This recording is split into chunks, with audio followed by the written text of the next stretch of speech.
बिस्मिल्लाहिर्रहमानिर्रहीम। अस्सलाम वालेकुम नाज़रीन, आप यूट्यूब चैनल देख रहे हैं। मैं इमरान खान हूँ। आज एक बड़ी तकलीफ़देह चीज़ है, मैं आपके साथ शेयर कर देता हूँ। इमरान खान साहब के ज़ख़म आज दिखाए गए हैं, सोशल मीडिया पे ये वीडियोस चल रही हैं। पाकिस्तान में लोगों ने बड़े घटिया इल्ज़ामात लगाए, यानी बहुत सारे ऐसे लोग हैं जो सहाफ़ी हैं नाम नेहाद, बहुत सारे ऐसे लोग हैं जो दानिश्वर बने फिरते हैं, बहुत सारे पॉलिटिकल लोग हैं। वो सारे मुख्तलिफ़ चीज़ें कर रहे थे, कैसे गोली लग गई, क्यों गोली लग गई, ड्राइंग्स बना कर बता रहे थे कि जनाब ये गोली आई, पहले गोली ऊपर गई, फिर गोली नीचे गई, फिर जाके इमरान खान की टांग में लगी। मैं वहाँ कंटेनर पे गया था, बिल्कुल टीन की तरह वो बारीक सी चादर थी, बिल्कुल टीन की तरह बारीक सी चादर थी। उसके अंदर से गोली कैसे गुजरती है ये सबको पता है, और बड़े आराम से गुजर जाती है, ये भी सबको पता है। और 9mm की बुलेट जब फायर होती है 15-20 मीटर से, तो वो बहुत रफ्तार के साथ आती है और एक शोले की तरह होती है गर्म। अब इमरान खान साहब की आज रान की जो वीडियो है वो अपलोड की गई है, यानी यहाँ पे किसी को अपनी सच्चाई साबित करने के लिए मरना पड़ता है।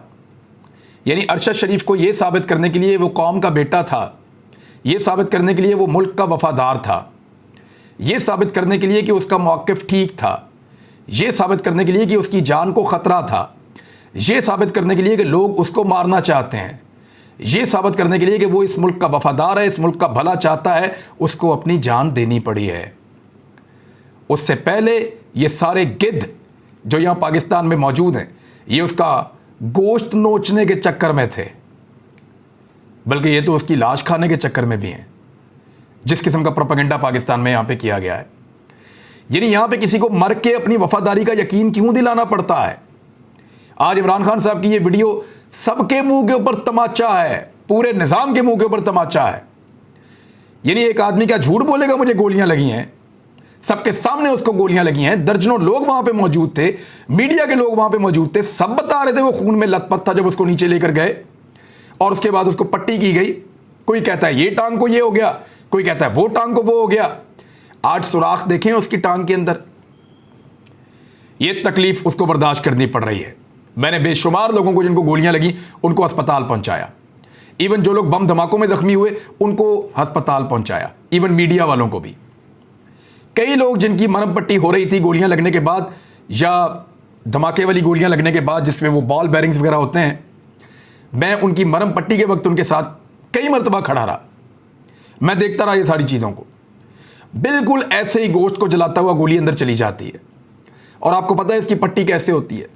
बाकायदा इस जख्म को रेगुलर धोया जाता है, इसके अंदर पट्टी भरी जाती है लपेट कर, और वो पट्टी फिर बाहर भी निकाली जाती है। और मैंने चीखें मारते हुए देखा है बड़े बड़े सब्र वाले लोगों को, फुल आवाज में चीखें मारते हुए मैंने सुना। इतनी तकलीफ होती है जब किसी को गोली लगे और उसका गोश्त फट जाए और उसके अंदर सुराख बन जाए, तो फिर उसको कवर करने के लिए, उसको फंगस से बचाने के लिए, उसको जरासीम से बचाने के लिए रोज़ाना की बुनियाद के ऊपर, रेगुलर बुनियाद के ऊपर पट्टी की जाती है। और वो पट्टी करने का जो प्रोसेस है वो इंतहाई तकलीफदेह होता है, और उस प्रोसेस से ये आदमी रोज़ाना गुजर रहा है। और लोग अजीबोगरीब डायग्राम, तस्वीरें बनाकर मजाक उड़ा रहे हैं, और मरियम नवाज उसको शेयर कर रही है। मैं चैलेंज करता हूँ मरियम नवाज अपने वालिद की प्लेटलेस की रिपोर्ट जो है वो शेयर कर दे। इमरान खान की वीडियो में तो हकीकत सामने आ गई ना कि उसको गोलियां लगी हुई हैं, पता चल गया। अब सबके मुंह बंद हो गए। अब जरा नवाज शरीफ की रिपोर्ट निकाल कर लाइए, निकाल कर लाइए वो रिपोर्ट जब नवाज शरीफ ने लाहौर एयरपोर्ट से हीथ्रो एयरपोर्ट के लिए ट्रेवल किया था स्पेशल जहाज के ऊपर। जब वो हीथ्रो एयरपोर्ट पहुंचे तो उसके बाद जो उनका ब्लड टेस्ट हुआ उसमें उनके प्लेटलेट्स कितने थे, जरा वो रिपोर्ट निकाल कर लाइए। चंद 100 प्लेटलेट से लाखों में कैसे चले गए, निकाल कर लाइए वो रिपोर्ट। नवाज शरीफ की तो 2 पहली ब्लड रिपोर्ट्स थी जो बरतानिया में ली गई थी, वो दोनों रिपोर्टें आज तक क्यों छुपाई गई हैं? क्यों अस्पताल से उस रिकॉर्ड को क्लासीफाई करवाया गया है? क्यों उसको छुपाया गया है? मेरा पहले दिन से चैलेंज है कि वो रिपोर्टें आप निकाल कर लाएं। इमरान खान जिसको आप झूठा कहते थे उसके जख्म आपने देख लिए। अब नवाज शरीफ जो आपके मुताबिक इंटरनेशनल लेवल का सबसे बड़ा सादिक और अमीन है, जरा उसकी रिपोर्टें तो निकाल कर लाएं। झूठ की इमारत पे खड़ा है ये खानदान पूरा का पूरा। हमेशा इन्होंने झूठ बोला कि मेरी लंदन तो क्या पाकिस्तान में कोई प्रॉपर्टी नहीं है, एक धेले की करप्शन साबित हो गई तो क्या पार्लियामेंट में खड़े होकर झूठ बोला कि ये है वो जराए, और बाद में कहा आपको क्या है, वो तो मैंने पार्लियामेंट में सियासी बयान दिया था। सब के सब झूठे, फ्रॉड करते हैं। लाओ अपनी रिपोर्टें, इस तरह साबित करो। आप कभी नहीं कर पाएंगे आप। और जिसको गोलियां लगी हैं उसका आप मजाक कर रहे थे।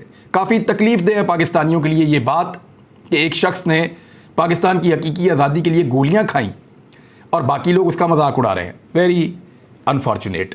इमरान खान साहब ने कुछ स्टेटमेंट दिए हैं और इनमें एक दो स्टेटमेंट बड़े इंपॉर्टेंट हैं। एक तो इमरान खान साहब ने मंडी बहाउद्दीन में जब पाकिस्तान तहरीक इंसाफ का लॉन्ग मार्च पहुंचा, और ये मोमेंटम कैसे बन रहा है ये हमें समझ नहीं आ रही। यानी इमरान खान के बगैर उनकी सेकंड टियर की क़यादत है, इतनी बड़ी तादाद में लोग इकट्ठे हो रहे हैं, इतनी बड़ी तादाद में लोग आ रहे हैं कि ये छोटे छोटे जो तहसीलें हैं यहाँ पे लोगों का जमा हो जाना, ये खुद बहुत बड़े बड़े सवालात को जन्म दे रहा है कि लोग एक्चुअली अब चाहते क्या है। ये जीटी रोड वो इलाका है जहाँ पे PMLN की अक्सरियत हुआ करती थी। ऐसा लगता है अकलियत से बदतर हाल हो गया है। छोटे छोटे शादी हालों के अंदर जलसे कर रहे हैं, वो भी खाली पड़े हुए हैं, और जलसे के इख्तिताम पे आपस में लड़ पड़ते हैं, कसोन मुक्के चल जाते हैं। इस किस्म की वीडियो सामने आ रही है। अब जरा देखें, इमरान खान साहब ने कहा कि किसी मुल्क में ऐसा होता है कि मफरूर शख्स मुल्क की सिक्योरिटी से मुताल्लिक अहम फैसले करे। आर्मी चीफ की तैनाती के मामले पर एक मफरूर से मशवरा सरकारी खुफिया एक्ट की खिलाफ वर्जी है, और इस पर हम कानूनी कार्रवाई के लिए वकला से मुशावरत कर रहे हैं। यानी खुफिया एक्ट की खिलाफ वर्जी नहीं की जा सकती, इसके ऊपर सज़ा होती है, कानून इसको रोकता है। इमरान खान साहब ने कहा कि आर्मी चीफ की इतनी अहम पोजीशन पर वज़ीर आज़म एक मफरूर से कैसे बात कर सकता है। और ये इमरान खान का क्लेम नहीं है, ख्वाजा आसिफ का क्लेम है, पूरी की पूरी PMLN का क्लेम है कि नवाज शरीफ फैसला कर रहे हैं कि आर्मी चीफ कौन होगा। उन्होंने अपने खदशात का इजहार करते हुए कहा कि वो मफरूर शख्स आर्मी चीफ का तकर्रुर मेरिट को नज़रअंदाज करके अपने मफाद के लिए करेगा। इमरान खान ने एक मरतबा फिर साइफर से मुताल्लिक कहा कि साइफर काबीना, कौमी सलामती कौंसल और पार्लियामेंट में मौजूद है, जबकि सदर मुमलिकत डॉक्टर आरफ अलवी ने साइफर चीफ जस्टिस पाकिस्तान को अरसाल किया हुआ है। और सफ़ीर असद मजीद ने शहबाज शरीफ के दौर में कौमी सलामती कमेटी को आगाह किया था कि अमरीकी ओहदेदार डोनाल्ड लू ने धमकियां दी थी कि इमरान खान को हटाओ। चेयरमैन पाकिस्तान तहरीक इंसाफ ने मजीद कहा कि शहबाज शरीफ की सदारत में होने वाले कौमी सलामती कमेटी के इजलास ने भी तायीद की है कि उन्होंने मुदाखलत की थी।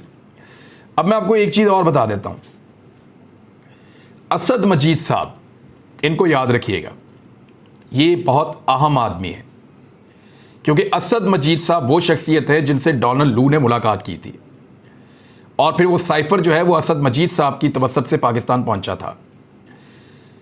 उन सारे मामलात में इनकी शख्सियत बहुत इंपॉर्टेंट है।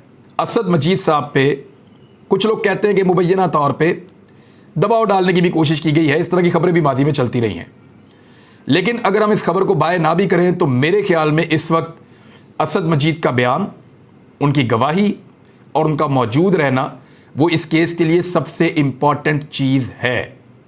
लिहाजा असद मजीद साहब की सिक्योरिटी और उनकी हिफाजत, उसकी ज़िम्मेदारी के हवाले से इदारों को ज़्यादा विजिलेंट रहना होगा, क्योंकि अमेरिकन हैं दूसरी तरफ, और उनका मौक़िफ़ असद मजीद ने लिखा था, तो पाकिस्तान को ज़्यादा केयरफुल रहना होगा।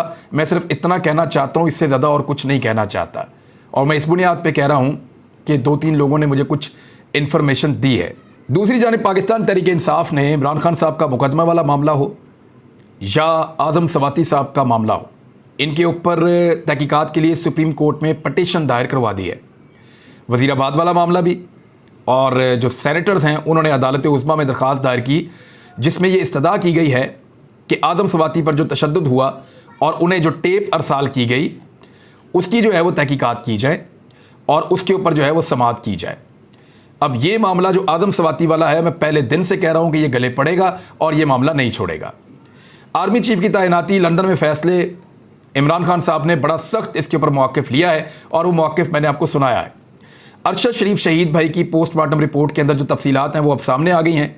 वो चीज़ें मैं आपके सामने शेयर कर देता हूँ कि एक्चुअली पोस्टमार्टम रिपोर्ट में क्या है। 12 ज़ख्मों की बात की गई है पोस्टमार्टम रिपोर्ट में।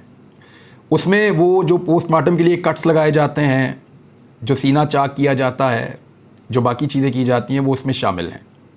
उसके अलावा जो उनके नाखून उखाड़े गए हैं, बाकायदा कीनियन डॉक्टर कह रहे हैं कि वो हमने लिए थे, तो उसके ऊपर भी वो भी 4 वो शामिल हैं। साथ में ये बताया गया कि एक और उंगली के नाखूनों के अंदर खून जमा हुआ था कुछ थोड़ा सा।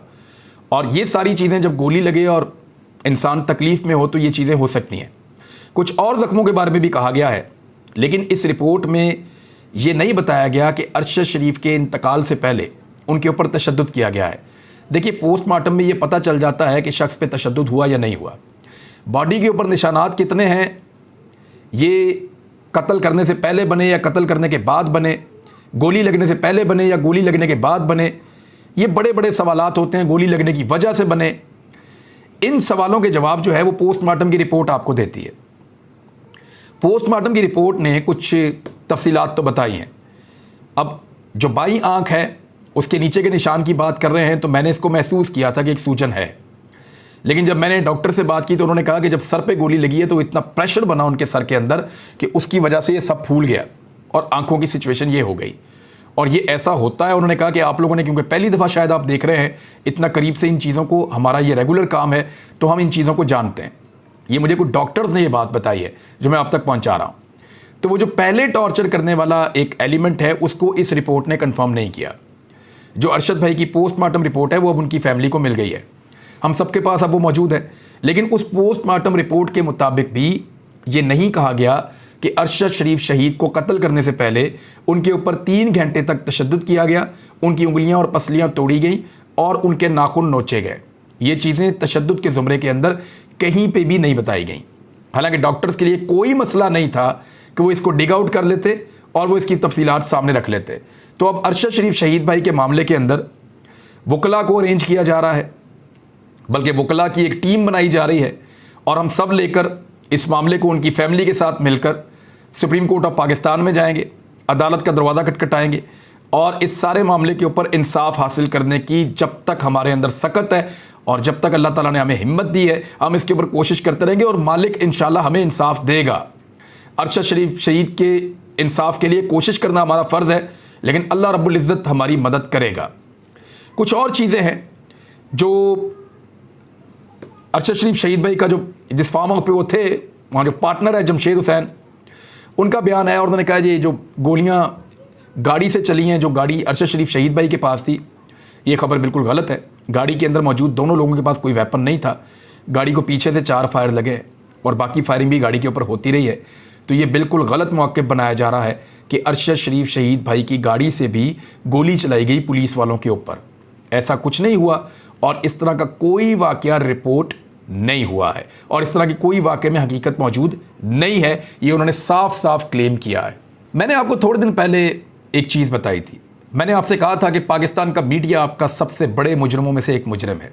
बैलेंस करने के नाम के ऊपर, झूठ और सच को मिक्स करने के नाम के ऊपर, एक तवाज़ुन क्रिएट करने के, सच और झूठ के बीच में तवाज़ुन क्रिएट करने के नाम के ऊपर इस मीडिया ने आपको बहुत धोखा दिया है। इन्होंने सच को और झूठ को मिक्स करने की कोशिश की है। इन्होंने माफिया का साथ देते हुए सच को झूठ साबित और झूठ को सच साबित करने की कोशिश की है और उसका नतीजा यह है कि पाकिस्तान का मीडिया अपनी वक़्त और अहमियत खोता चला जा रहा है। गैलप ने एक सर्वे किया है, उस सर्वे की रिपोर्ट के मुताबिक आधे से ज़्यादा अफराद ने पाकिस्तान में, यानी 57% अफराद ने गुज़िश्ता चंद दिनों में कोई भी टीवी चैनल नहीं देखा। ख़ास तौर पे लोग न्यूज़ नहीं देख रहे, अब लोग सोशल मीडिया के ऊपर शिफ्ट हो रहे हैं। एक होशरबा कमी हुई है टीवी चैनल्स देखने वालों में। 57% अफराद ने गुज़िश्ता दिनों में कोई भी वक्त टीवी को नहीं देखा। ये बहुत बड़ी खबर है।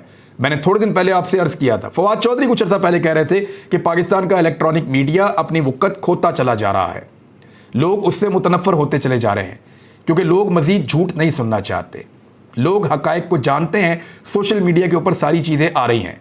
मीडिया ये साबित करना चाहता है कि इमरान खान को गोलियां नहीं लगी, मीडिया साबित करना चाहता है कि इमरान खान झूठ बोल रहे हैं। सोशल मीडिया के ऊपर सारी दुनिया ने देखा कि गोलियां लगी हैं। मीडिया साबित करना चाहता है कि ये एक मजहबी जुनूनी ने गोलियां चलाई हैं। सोशल मीडिया के ऊपर लोग जानते हैं कि बाकायदा मजहबी जुनूनी से मरवाने का पहले मंसूबा बनाया गया था और इमरान खान उसको बार बार बता चुके थे। तो इसलिए लोग उस मीडिया पे ट्रस्ट कर रहे हैं जहां पे उनको हकायक मिल रहे हैं। जो मीडिया चीज़ों को घुमा रहा है, जो मीडिया चीज़ों को इधर उधर कर रहा है, वो सारे के सारे हकायक को तरोड़ मरोड़ रहा है। उस मीडिया पे लोग अब ट्रस्ट नहीं करेंगे। लिहाजा पाकिस्तान का मीडिया लगातार नीचे से नीचे जाता चला जाएगा। तो नाज़रीन, अब तक के लिए इतना ही। अपना ख्याल रखिएगा, अपने इस चैनल का भी। अल्लाह हाफिज़।